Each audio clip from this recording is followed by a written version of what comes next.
Okay. All right. Again, good morning, everybody. Welcome. Happy Thursday, summer, NOFO season. We, We I, appreciate you guys coming out. I know it's rough. It's rough like the middle of August, but we appreciate you doing it. And the hope is that we get these done and then you can not be thinking about them come the fall. So that's our goal for today, and to make this as painless and simple as possible.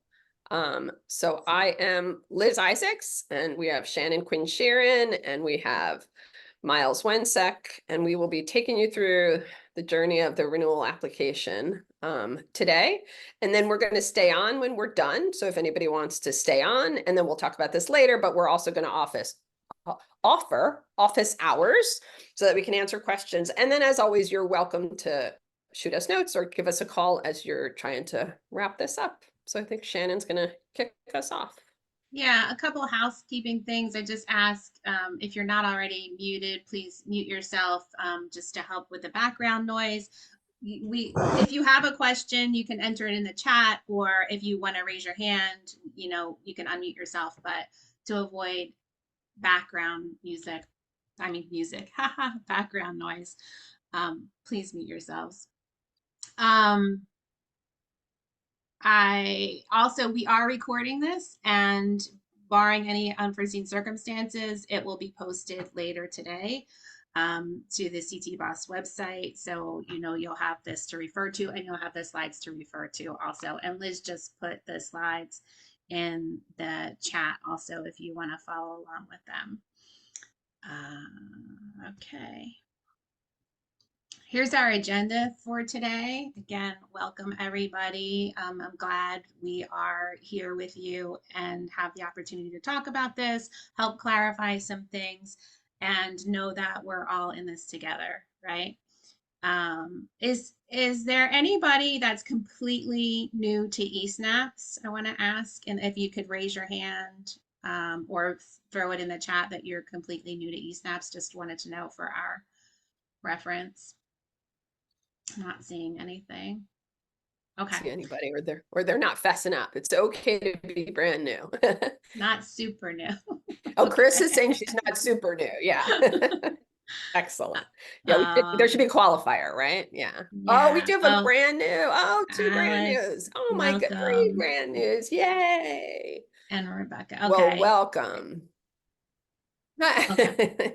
Great. All right. So especially in those slides, if we start zooming, you can either slow us down or we can talk after the meeting, and then we can talk after that too. So Yeah. don't be intimidating. It's a little This is not the last time it's you a little have. alphabet soupish. It's not the last time you have access to And us. sometimes it doesn't entirely make sense. To us either. And our emails are all at the end. You could always contact us that way too. We're going to run through what's new and notable in the renewal applications this time around. We'll do a little bit of intro to eSnaps. We'll go walk through the applicant profile, renewal project applications. There's a slide on the Department of Housing con plan certification forms.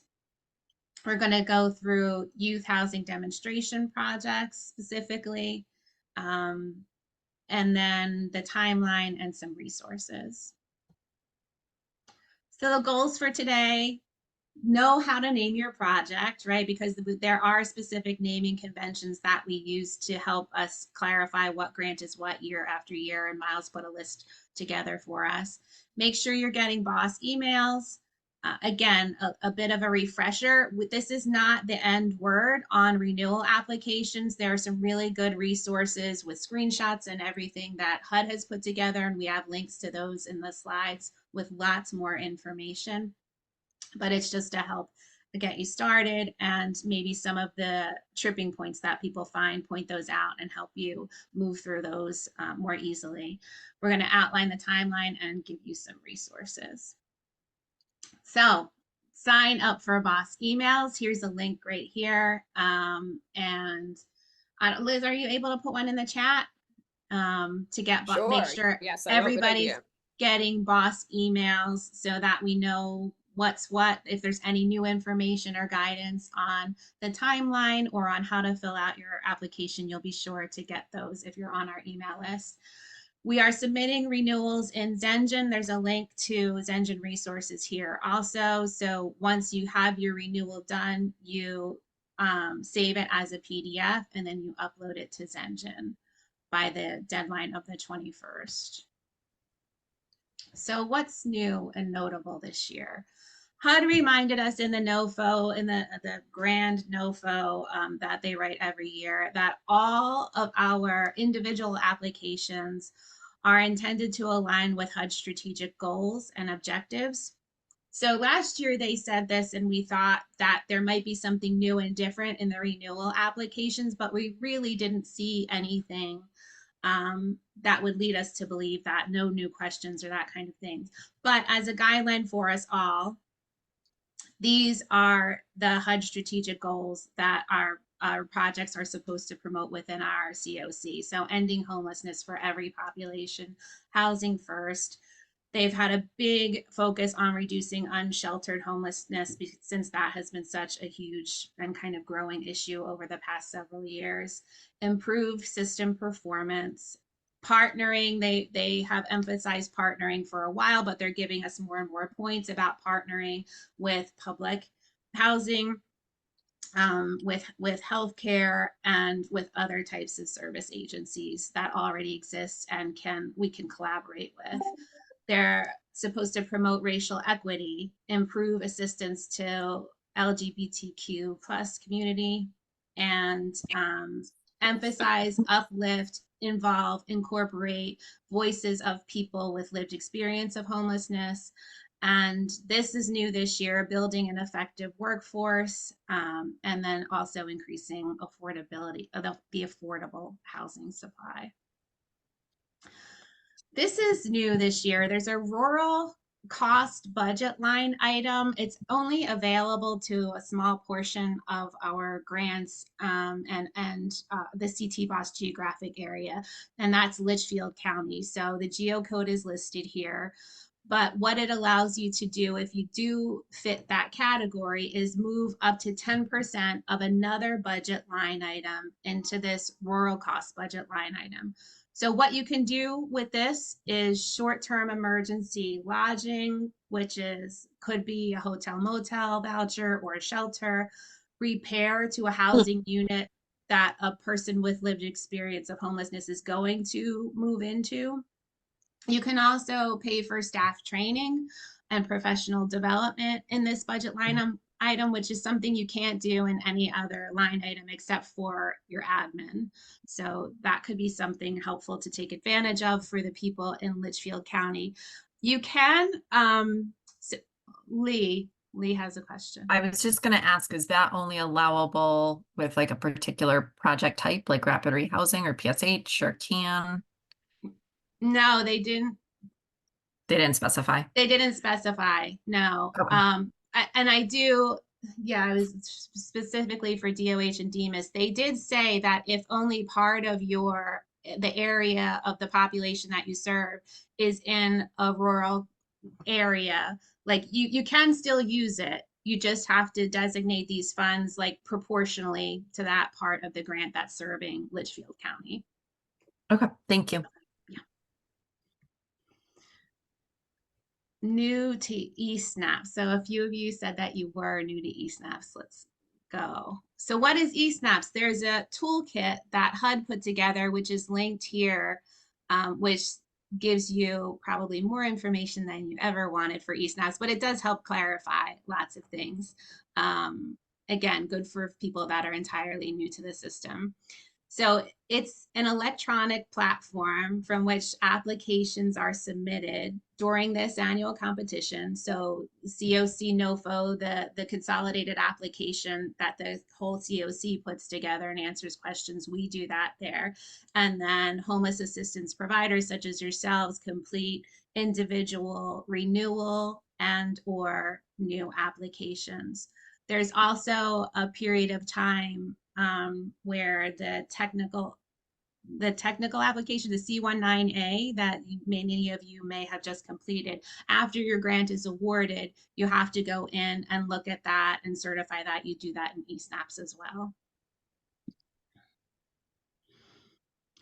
How do you get started in eSnap? So if someone's totally new, they must create a profile, which requires a username, a valid email, and a password. Again, this is not the final word on any of this. There's a document that's linked at the end that HUD put together, a navigational guide to eSnaps, to creating a profile, to all these things. These are just a few slides to help get you familiar with it.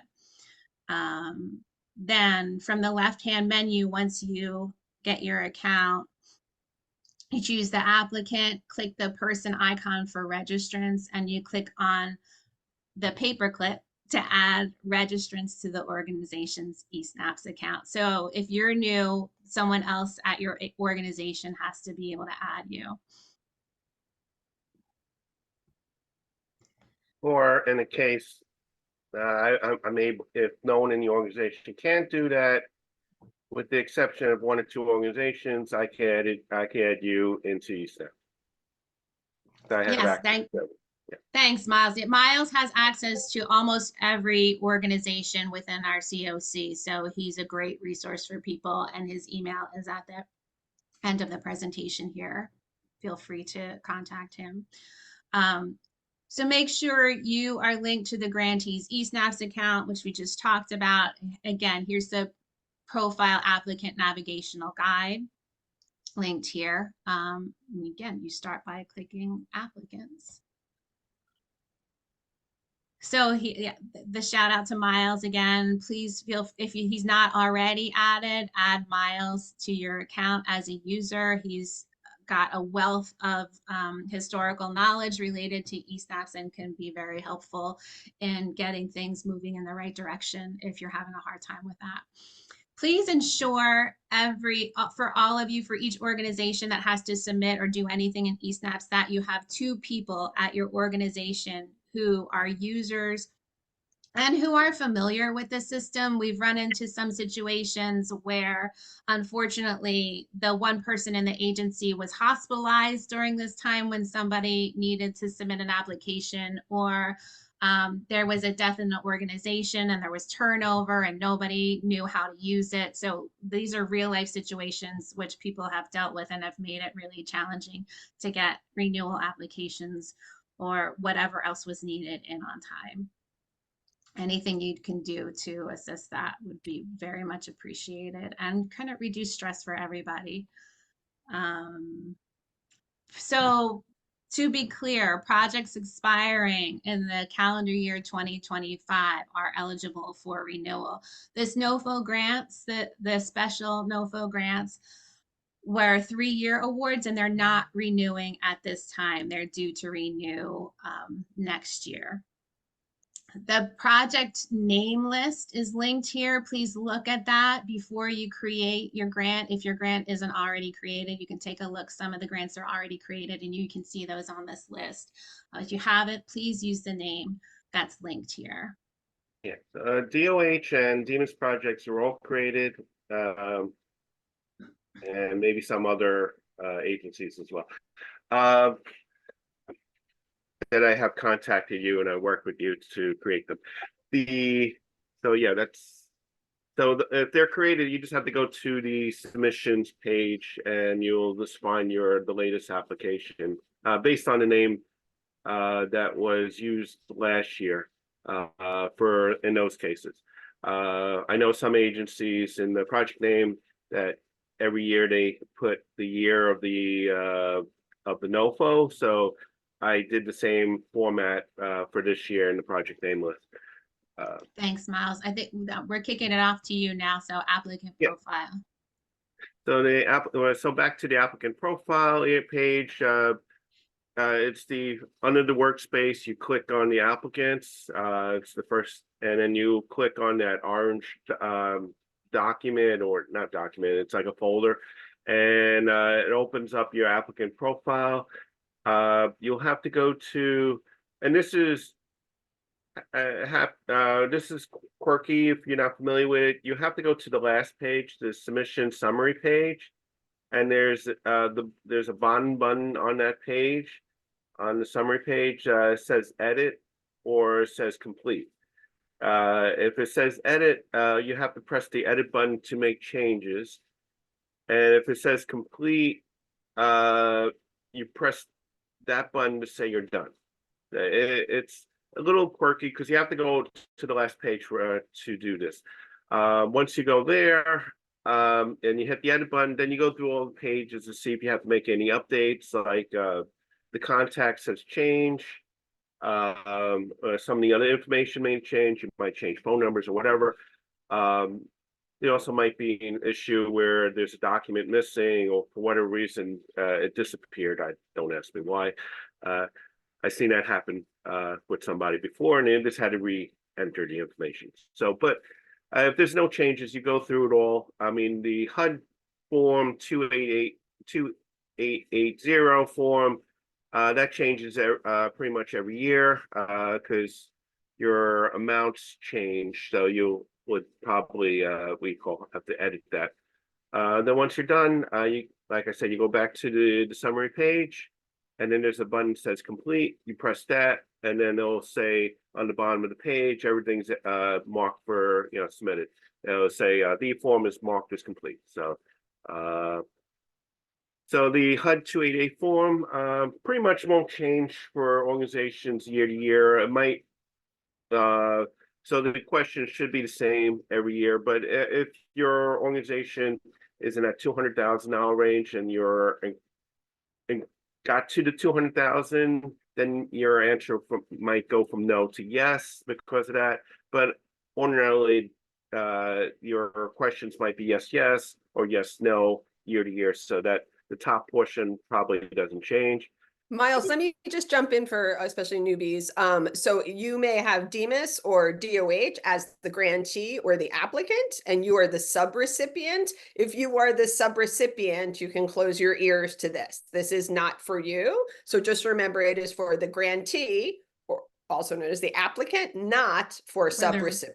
Or the So recipient. this doesn't apply. I'll do bad math to about half of you, so more than half of you, because DEMIS and DOH have the majority of the grants. Or there's one other grant that's a subrecipient, but I don't remember off the top of my head. Doesn't apply to them as well. If whoever organization's managing the it only applies to grantees. So as I mentioned, contact information, congressional districts, your 2880, your code of conduct is on file, which I think everyone should have it on file by now. And then also your 510C, that might, the attachments, just make sure the attachments are there because, like I said, I think that's what happened one year, the attachment disappeared. So you just have to reattach the document, which is not a big deal. Next page, I'm sorry. Renewal application projects. Okay. This year there's a little bit of differences or changes, but an initial part is okay. You go to create a renewal application. This is for those that I haven't not created. You go to funding opportunity registrations, and then there it pops up this menu, and the menu will say 2024. It might actually say 2023 on one, but it won't say 2021 or 2019. This is an old screenshot, but if you're going to create a renewal, you'll click on the little document with the check mark of a renewal project. If you're creating a YHP renewal, it's the same thing, but you click on that document. For those who are going to get new project applications, I'll be creating those, so don't worry about that. So this is only for renewals. Once you finish that, it will have another thing, and you just hit yes, and then it'll bring you back to this. You go back to the other page, and then you'll click on projects, and then here you want to go to funding opportunity name and click the type of project application you're doing, YHP or renewal, and And once you click on that, obviously it will say 2024. And then you click on the document with the plus sign, because there'll be nothing there, it should be blank.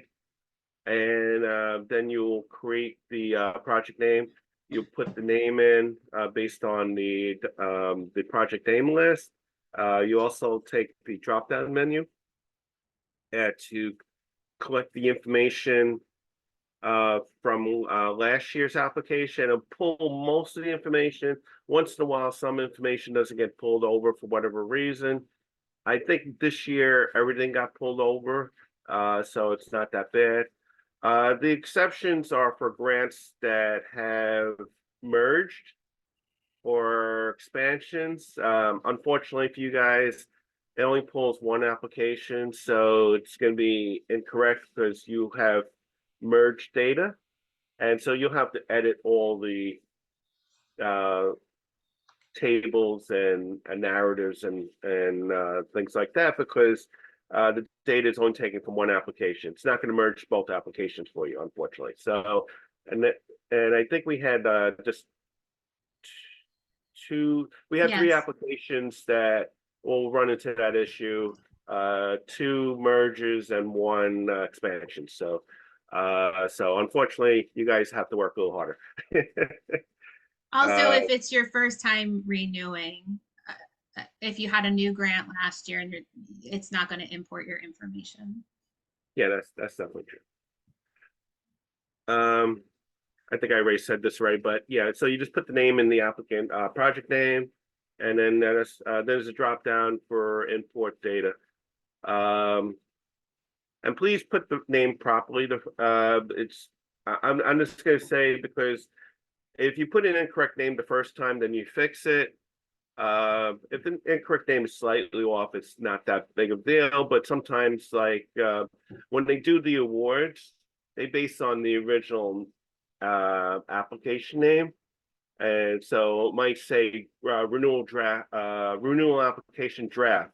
Yeah, so it doesn't tell you who, what project it is, because that was the original name. Yeah, I'm just using that for example, because that has happened. So it takes me longer to figure out what the project is and make sure we got all the rewards in. Once all the projects are created, I would create all the projects first, and then once all that's done, then you go to the submission page. You click the submissions, and then you'll we don't have that page. So you'll go to click the the applicant project name. If you have a unique name or you have a lot of different projects, you'll click on that. So to make the menu list a lot smaller, especially Demas, they got like 40 some odd pages of you never find anything if you had to look through the list. So so then you just click the name that way, and then you open up the there's an orange directory document. You press that and open this up the file. And here you see you'll see a list of different things. Mostly you only see like pretty much the one part 1 and maybe the summary thing. You have to answer all the section 1s. And most of it is only you're just changing you're certifying every page that requires certification. It's just putting a checkbox. For the lobbying, you have to say yes, and then or no, I'm sorry, no, and unless you're lobbying, but I don't think to my knowledge, no one's lobbying. You put no, and then you put the checkbox when it pops up. So you hit save and next on every time you certify. There's a few pages that you don't change anything. It just says next. That's fine, because most of this information comes from the applicant profile. So it's just updating the information for the application. So once everything, there's a question in the chat. Elaine says the GIW shows that awards were higher. So yeah, they do increase leasing and or rental assistance every year, and those should populate in in your renewal application. So check those to make sure that they match what's on the GIW, but they should populate that way. It I think it populates, yeah, for the rental assistance, it'll populate all those new numbers, right? Because they all have the FMRs. But if you're using actuals or leasing, you probably have to edit the numbers because the application was based on last year. And so the numbers should change because you got additional funds. So if that's the case, you would just need to make sure they match the GIW. So if they don't match, you have to edit them? Yes. And you're able to do that?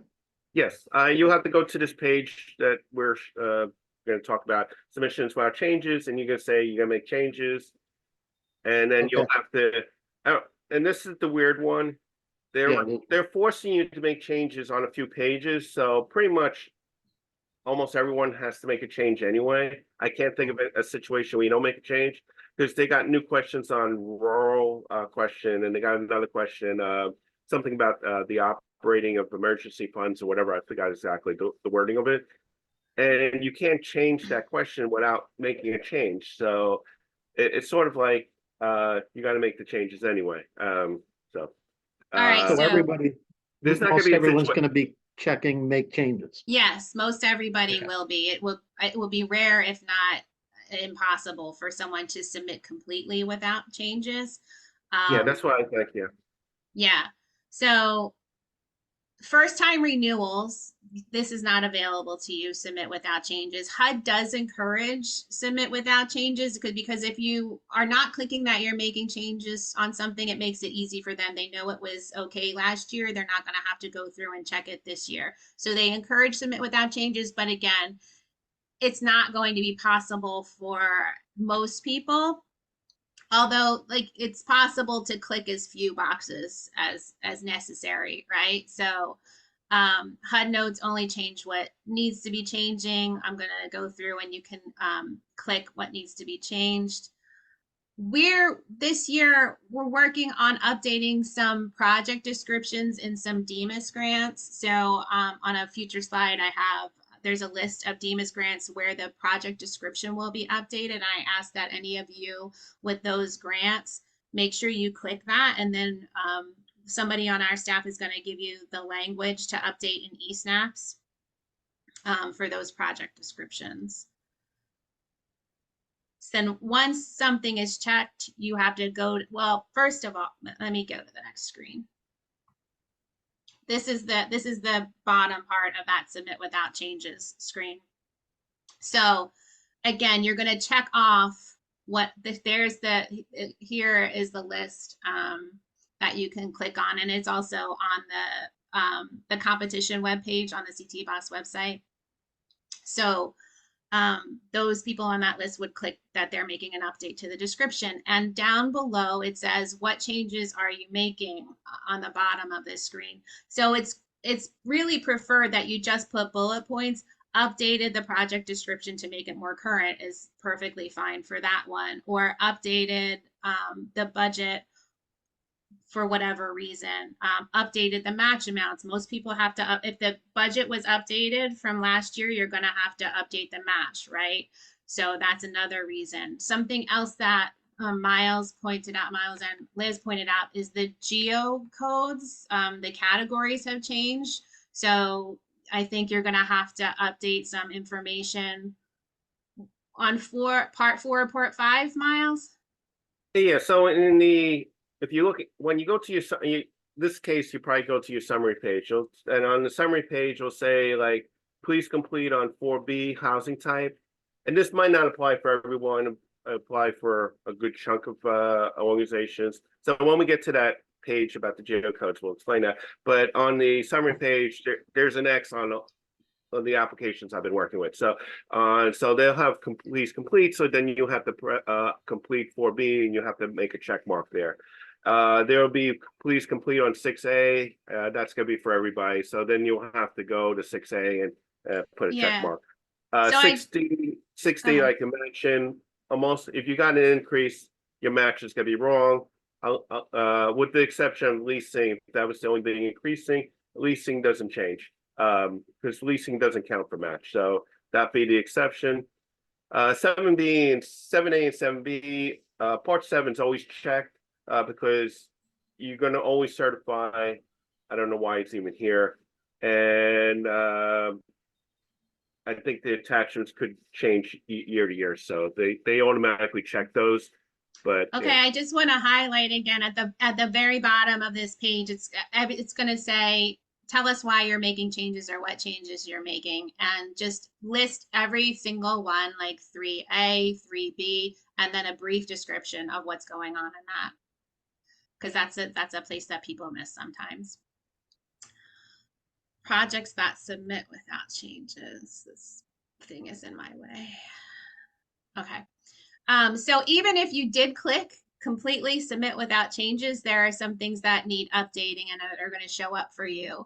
Recipient performance, review and update that. As applicable, if you're expanding or consolidating, fill out that screen appropriately. I've been in touch with many of you who are consolidating. And I just want to, there's a screen coming up on consolidating, but the HUD rule is if you are consolidating, the grant that survives, this is the terms that they use, is the grant with the earliest start date. If they both have the same start date, you use the one that's older, and that's the one that survives. And then every other grant would be subsumed under that surviving grant. But if you are consolidating, you still need to submit a renewal grant application for each of your grants, and then you're going to fill out this consolidation screen for each of them. Project detail, all of these screens listed here are going to need updating, even if you do submit without changes. I want to flag on the budget screen, you have to add admin. That one doesn't autofill. It doesn't auto populate from last year. You have to add your admin amount. Consolidations. I did outreach to a bunch of projects. About the admin, in most cases, I mean, admin has been put in this year, so that was the last year issue. But it's put in this year? Yeah, so if the admin is missing, then you put it in. If it's not, then yeah, if it's there, then you're good. Okay. All right. Thank you, Miles. So I outreached to a bunch of you and several that are consolidating. If I haven't outreached to you and you wish to consolidate, please let me know.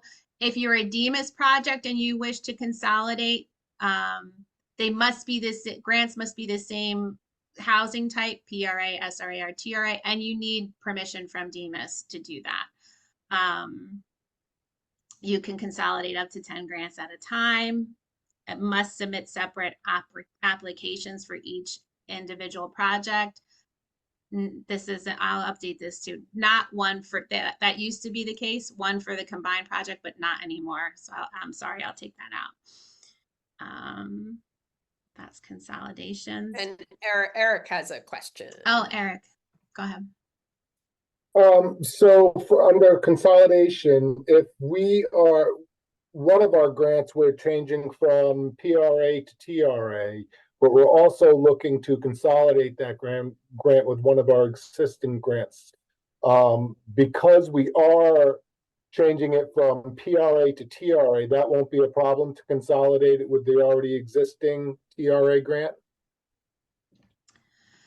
It has to already be changed in order to consolidate.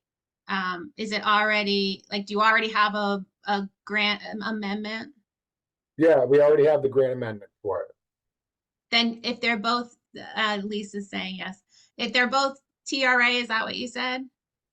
They're gonna both be TRA. Yeah, then you should be able to consolidate, but as long as Lisa and Demas are okay with it. Yes. Yeah, they are. Actually, I'm gonna meet with Lisa after this. All right, thank you. Yeah, you're welcome. Housing first, this is a screen that trips people up sometimes. So I just wanted to flag it. Does the project quickly move participants into permanent housing? Respond yes. And then for 3B and 3C here, you must check the first 4 boxes under each of them.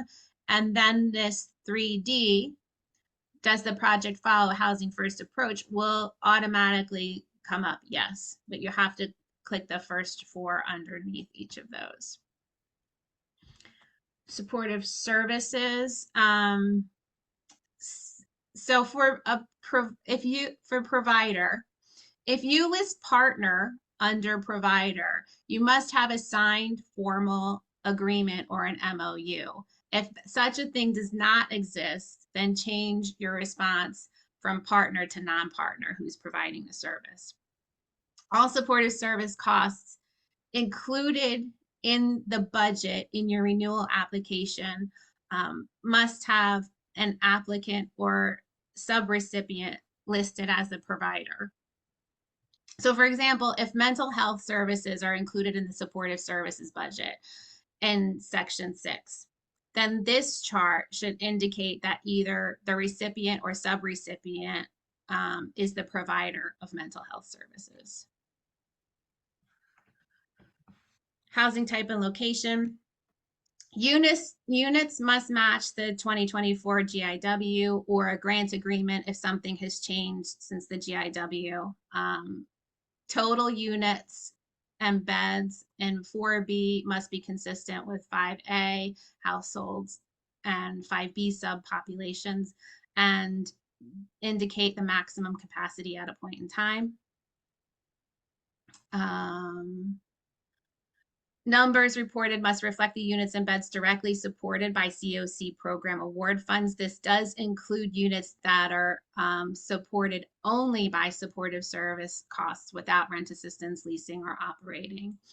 And the geographic area that we were talking about that might need updating, here's a link to find your appropriate geographic. Yeah, and like Miles said, it actually applies to a lot of folks. So check it out.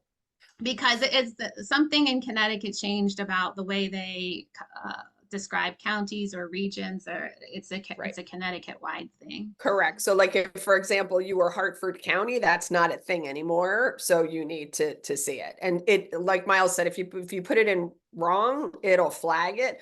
But just as soon as I would just check it out, because I think Miles and I decided it's half of you it probably applies to at least. Probably more than half. But anyone that has a county, Tone County or things like that, a lot of those, Litchfield, yeah, they got new geocodes. It will give you an error message, and you'll see not for FY 2024. So then you'll have to research that. You know, unfortunately, I'm guessing it's gonna be 85% of the applications going to be affected. If you're in Hartford directly and that's it, then you're probably fine.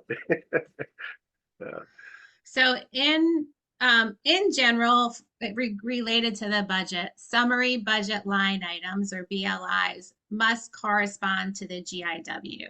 A situation where, and for sure, your total award amount that's on the GIW must match, right?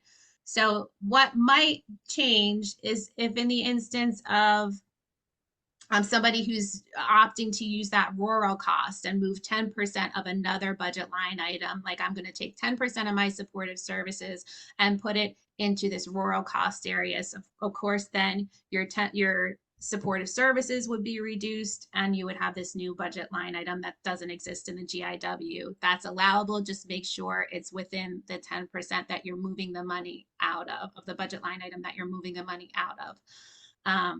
Budget changes of more than 10% of a budget line item are made through an amendment, not this renewal process. I think we only have one project reallocating, so I'm not going to talk about that. You may move up to 10% of one budget line item to another within your project.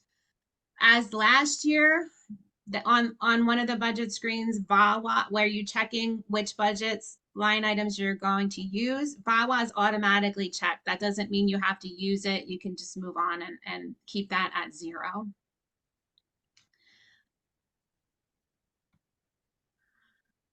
Indirect cost rate. So Indirect cost rate proposals, if you are planning to use them, should be submitted as soon as the application is notified of a conditional award. Applicants with approved indirect cost rates must submit a copy of that approval with this application. And indirect cost rate is a complicated topic. We have lots of resources linked on this slide for you if you're interested in more information on that. But there is an update on indirect cost rates. So on April 2nd of this year, OMB updated their guidance. So the threshold for government funding for a single audit requirement went up from $750,000 to $1 million. The de minimis rate increased from 10% to 15%. The modified total direct cost now includes up to $50,000 of each subaward, which is up from $25,000. And all of this becomes effective on October 1st of this year.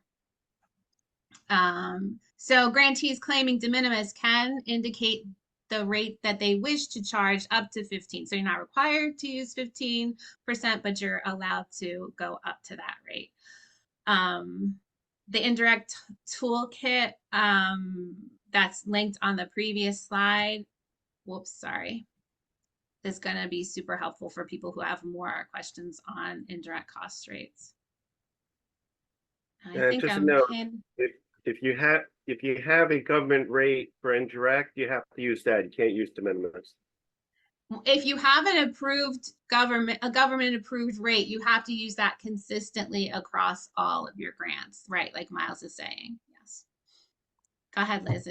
I'll turn it over to you now.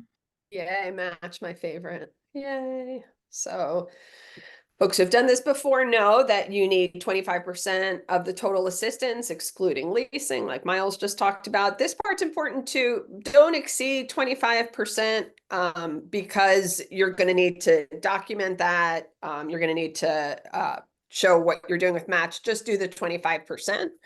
And so we just have some of the questions there. Does this recipient generate program income? And if yes, you're going to give the description for that, whether it's tenant rent or some kind of occupancy, meeting Miles. And if you want to know more about match, there's a frequently asked questions that HUD has put out, so you can click on there. Next slide. So you guys are used to seeing budget screens. There are a few changes we noted. You don't need to submit detailed budgets for leasing, supportive services, operating, or HMIS budgets. So that's nice. You're going to want to review and update all those screens, making sure that you have the correct type of rental assistance. You want to make sure that the admin fees are correct. And once again, you want to make sure that all budget line items match the GIW, except for the cases of reallocation and then what Shannon just explained, the 10% adjustments. But other than that, should look like the GIW. And then just remember, for attachments, you need to get your not-for-profit documentation. If you're doing in-kind match, you're going to have your third-party letters. We didn't talk about this here. We do sometimes talk about it, that if possible, we like a cash match. It's just cleaner and tidier for if you are monitored. Some folks have to do third-party, but if you do, you're going to need an attachment here.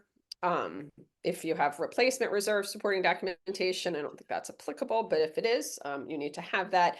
And then your federally approved indirect cost rate, if that's applicable, you're going to attach. There's a question in the chat. Is BOSS limiting the de minimis rate below 15%? And there hasn't been any discussion of that at this point in time, right, Liz? No. No. So. One note on match, since it was a voice, when you're on the match page, it tells you the match that you're required to have. Let's say 265,000. I would just take that number and plug it into the actual match thing. And then use that for your letter. That way you don't have to worry about calculations or everything else. The computer calculated for you. Good tip. That's a good tip, Miles. if you had to change your budgets, I would do your budgets first and then it will calculate the proper number because then you don't have to do it twice. Everyone's favorite. We all refer to these as the long form, but we give them the right name here. So as you know, we need to have con plan certifications for every project, renewal and new, that are submitted to HUD. Some of them fall under con plan jurisdictions, Hartford, New Haven, Waterbury. Those are taken care of in the aggregate. We put them all together and we have the mayor sign them. If you fall into an area that is under the state con plan, so DOH is in charge of that, DOH, in order to sign off for your project, asks you to fill out, we call it the long form because it is sort of long, but information on your project. I will send information out to just those folks that this is applicable for, but many of you know who you are.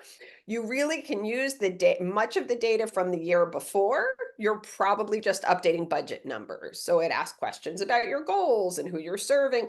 Most of you, none of that is changing. You're just going to update the numbers. You can check in with me if you have a question, but it's pretty basic, and I send out both the form and the instructions, and that will go out later today. And if you can submit that when you submit your renewal, that would be really, really helpful. And it's a very basic, easy form. And again, you're really just updating your form from the year before. So tomorrow to provide like the documentation, and I'm like, Oh, I don't think that was a question for us. Okay, next slide. So these are just some tips and tricks every year. We basically picked Miles' brain and said, what didn't work? What gums people up? Which totally makes sense because, as we just talked about, there's some challenges and some things that don't actually make any sense. So that's the first one. The dates, can't have 10 more conversations about that. It is confusing, but follow the guidance that we talked about in terms of the start date and the end date. Remember that if your APR spending, if you were underspent, you do need to note that and provide the explanation. Sometimes it's a little confusing that the VAWA line is auto-checked, but you are not required to use it. We've said this a bunch of times, your budget must match the GIW, except for if you're moving 10%, which Shannon had talked about, you're allowed to. And you want to make sure you do all your attachments, your 501c3, if you have third-party match. And then I know when I fill this out, you always want to make sure, this comes me up, that your populations and subpopulations match from section 4 to all the folks that are served in section 5. And so I know sometimes when I do it, you get an error message and you got to keep going back and forth. But basically, this is a good thing to remember. Your application needs to match. So if you talk in the narrative about 20 participants, then we need to see 20 participants throughout the application.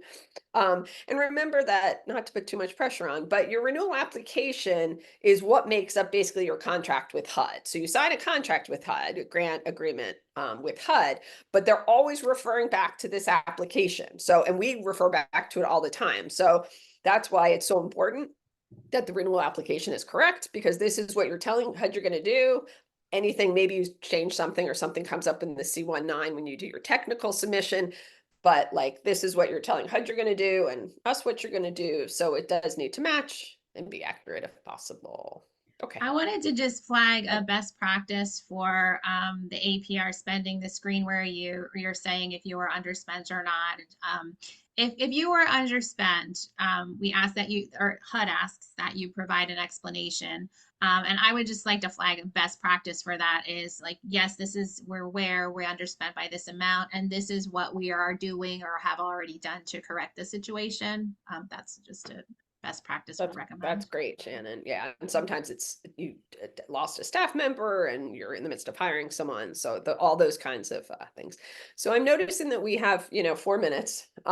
So I'm going to go very quickly through YHDP. We'll just kind of talk about the changes, and then we don't think anyone's doing a replacement project, but if you want to do one, you need Katie Duran's permission and you need to tell us. So I'll just really quickly highlight what's new and notable. YHDP folks are going to have to answer those questions on a youth action board. You're going to have to answer a question if you're doing innovative activities. And next slide, Shannon. They have separated out supportive services for participants. as staff costs and activity costs, and that's new this year. And then the summary budget page will show you, it'll break out all the byline item costs. And someone's asking, even if you're not using VAWA, do you keep it checked? I don't think it's impossible to uncheck it. It wasn't Right, last year, yes. and they said, Yeah, yeah, it said exactly. check this year. Yep, There was and one we're other- gonna do the timeline right after this, so we'll let you know when you need to submit things. So Shannon, if you wanna move on. So we have about 6 slides on replacement projects. I'm gonna have Shannon zip through, just go to the end.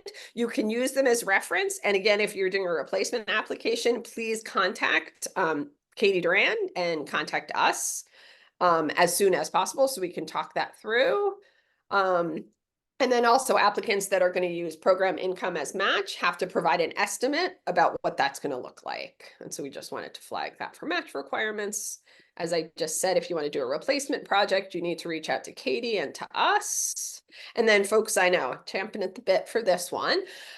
So the applications are due in Zengen next week. We are also going to have office hours next week. So they're doing Zengen on the 21st. We're going to hold office hours on the 20th. I'm sorry, with the office hours are at 11. We will update that as well. It is in the long email that we sent out to everyone. And then we review them and we're going to, then we get them back to you. And our hope is that within 3 days, you can either get them back to us and we'll be very clear. Say, well, we still need to see this again, get it back to us. Or we say, good to go in eSnaps, which may, maybe make one change and then good to go in eSnaps. And we would love that in 3 days if we can. Again, we're trying to make these be finished so that we can get the review process done and you guys are all done because it obviously is so important that the over 100 renewal applications are in and done correctly. Let me stop there for a second. Does anyone have questions on the timeline or anything else? What's the difference between 10:59. staff costs? and- Shannon, how long does it take us to review? I'm not remembering our time. We Most give of it will be done ourselves- by a week, so Yeah. you'll get it within a week. I mean, there might be a couple exceptions. Yeah. But Everyone on the should most hear part, it'll something be a with- week. within 7 business Yes. days. Yeah. And please feel free to reach out with questions, comments, concerns. We're just here to answer those questions. If it's something you want to hold till the 20th, that's fine. So the 20th at 11, we'll do office hours and answer as many questions as we can. If you are brand new and you try to find somebody in your organization who's done this before, if you don't know what Zengen means, and you can ask folks those basic questions. We also have a ton of tools throughout to see what's what, but feel free to reach out to us. We'll point you in the right direction and help you out. Anything? Can you take your renewal from eSnaps to? Yes. So the question is, can you take your renewal from eSnaps to Zengen? Great question. You have the ability to PDF that. And you're going to submit it in Zengen, and you're not going to submit it in eSnaps. And that's important because you're not going to submit in eSnaps until we tell you to. Yeah. Just so Yeah. nobody has a panic attack, if you submit in eSnaps and you weren't supposed to, Miles has the magic and he can release it for you. So you're doing no harm except creating a little more work for Miles. So it'd be great if you don't do that, but if you do that, there's an easy workaround. So yes. There's a question, can we leave the VAWA amount empty for now and change it later on in the year if necessary? So in general, the budget changes that you can make within the year are that up to 10% of a budget line item, and they are for budget line items that already exist in a project. I'm not sure with VAWA if HUD has changed that. So if you are not already using it, I'm not sure you will be able to make that change throughout the year. Yeah, maybe with a grant amendment. I don't know. All right, so these are tons of resources. Oh, I'm sorry, we were going to tell folks this. So for new project proposals, we're using the term before the end of August, but before folks will find out what's what, because some of you on expansions need to know that.